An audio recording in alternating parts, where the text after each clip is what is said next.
अस्सलामुअलैकुम। Avon TV के साथ मैं हूं अरूज फखर और मैं हूं अली शाबासी। नजर आएंगे न्यूज हेडलाइंस पर। इंग्लैंड को रावलपिंडी टेस्ट में 9 विकेटों से शिकस्त। पाकिस्तान ने 44 माह बाद अपनी सरजमीन पर सीरीज जीत ली। कौमी टीम ने 36 रन का हदफ 1 विकेट के नुकसान पर पूरा किया। कप्तान शांत मसूद ने छक्का लगाकर टीम को कामयाबी दिलवाई। दूसरी इनिंग्स में इंग्लिश टीम स्पिन जाल में फंस गई। नुमान अली के दूसरे इनिंग्स में 6, साजिद खान के 4 शिकार। रावलपिंडी के मैदान पर स्पिनर्स का जादू सर चढ़कर बोला। पाकिस्तान में चौथी बार तमाम 20 विकेटें स्पिनर्स ने हासिल की। स्पिनर में 19 विकेटें लेने पर साजिद खान बेहतरीन खिलाड़ी करार। शानदार सेंचुरी पर साउथ शकील को मैन ऑफ द मैच का अवार्ड। सीरीज जीतने पर कप्तान खुश, जीत कौम के नाम कर ली।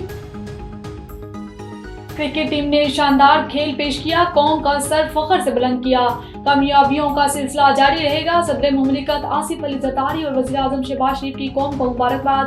कामयाबी पर चेयरमैन पीसीबी मोहसिन नकवी भी खुश। कहा, नए खिलाड़ियों ने टीम में शमूलियत को दुरुस्त साबित किया।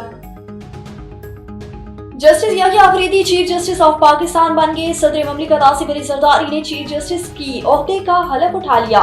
तकरीब में वज़ीर आज़म, वज़राए आला, अस्करी क़यादत की तकरीब में भी शिरकत। और इसराइल का ईरान पर जंगी हथियारों और ड्रोन से हमला। तेहरान, शिराज, आसफा खान और कराच में 20 मुकामात पर बमबारी।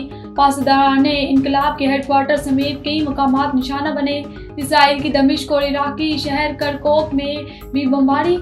पेशतर मिसाइल तबाह कर दिए। ईरान का हमला नाकाम बनाने का दावा। ईरान का इसराइल को पूरी ताकत से जवाब देने का ऐलान। एवन टीवी की न्यूज स्टूडियो से फिलहाल के लिए इतना ही। मज़ीद खबरों और अपडेट्स के लिए देखते रहिए A1 TV। A1 TV, सब पे नजर, अंदर की खबर।